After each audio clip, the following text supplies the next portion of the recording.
Tidak gelar uji coba, pelatih Persik Kediri khawatir dengan kondisi fisik pemain. Kompetisi Liga Indonesia saat ini masih tertunda, hingga waktu yang belum ditentukan. Kemungkinan juga, jadwal kompetisi akan lebih padat dibandingkan sebelumnya. Untuk saat ini, Persik Kediri masih konsisten menggelar latihan, demi memperbaiki performa pemain. Dibanding menggelar pertandingan uji coba, pelatih Persik Kediri lebih memilih untuk memantapkan komposisi, serta program latihan. Latihan terus berjalan. Kami ada beberapa program latihan khusus untuk menghadapi pertandingan, yang dikabarkan semakin dekat. Kami fokus ke persiapan performa, dan komposisi, kata Divaldo Alves. Ia juga mengatakan, pertandingan uji coba sengaja tidak digelar, karena pelatih lebih mempertimbangkan kondisi fisik para pemain. Nahkoda asal Portugal itu, khawatir jika laga uji coba akan mendatangkan risiko kelelahan. Padahal kompetisi akan segera dimulai. Soal kemungkinan jadwal yang padat di lanjutan kompetisi, Divaldo Alves mengaku cukup khawatir mengenai hal tersebut. Pasalnya, performa tim akan berpengaruh dengan kepadatan jadwal pertandingan. Namun, sang pelatih juga mengatakan, jika pertandingan yang bergulir mengharuskan setiap tim bermain 3 hari berturut-turut, dan ia khawatir akan berpengaruh pada kesehatan pemain. Ia juga berharap, dalam laga lanjutan kompetisi Liga 1, Persik Kediri bisa menunjukkan performa terbaik, agar mampu terhindar dari degradasi.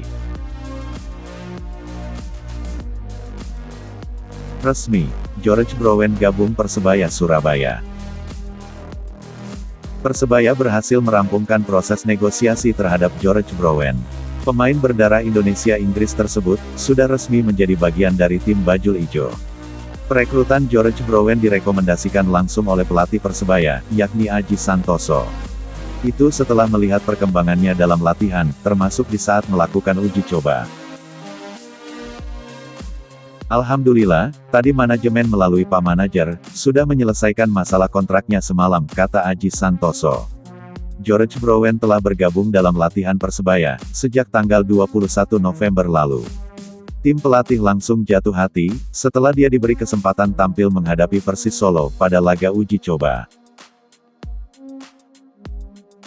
Seperti diketahui, George Browen belum punya pengalaman bermain di Indonesia. Selama ini, pemain yang berposisi sebagai bek sayap tersebut, hanya bermain di Amerika. Namun, Aji Santoso meyakini kakak kandung Jack Browen tersebut, masih bisa berkembang. Itu dikarenakan, dia punya potensi serta usianya yang tergolong masih muda. Meski sudah dikontrak Persebaya, George Browen tidak bisa dimainkan di sisa putaran pertama.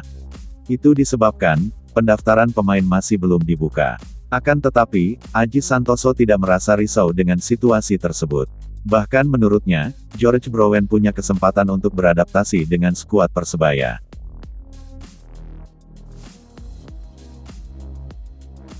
Dimas Drajat gagal bela timnas Indonesia di Piala AFF.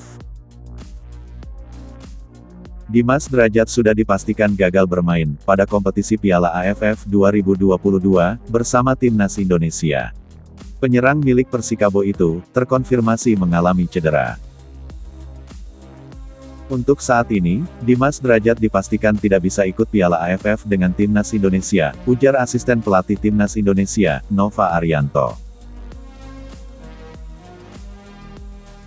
Jika ditanya, cedera apa yang menerpa Dimas Drajat, dan seberapa parah cedera striker berusia 25 tahun itu? Nova Arianto enggan berbicara lebih jauh. Pria berusia 44 tahun itu meminta agar pertanyaan tersebut, lebih baik diajukan kepada tim medis timnas Indonesia. Dimas Drajat sudah dipastikan tidak bisa bergabung dengan timnas Indonesia untuk Piala AFF, dikarenakan faktor cedera. Akibatnya, Dimas Drajat harus dicoret dari skuad timnas Indonesia. Posisinya juga sudah digantikan oleh Ilija Spasojevic, yang saat ini bersinar bersama Bali United. Cedera yang diperoleh Dimas Drajat, sungguh disayangkan. Pasalnya, penyerang kelahiran Gresik itu, sedang naik daun saat membela timnas Indonesia. Dimas Derajat selalu mencetak gol dalam 3 pertandingan terakhir, bersama timnas Indonesia.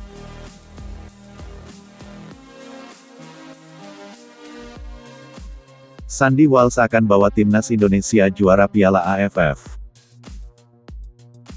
Pemain naturalisasi asal Belanda, yakni Sandy Walsh, memasang target tinggi di Piala AFF 2022.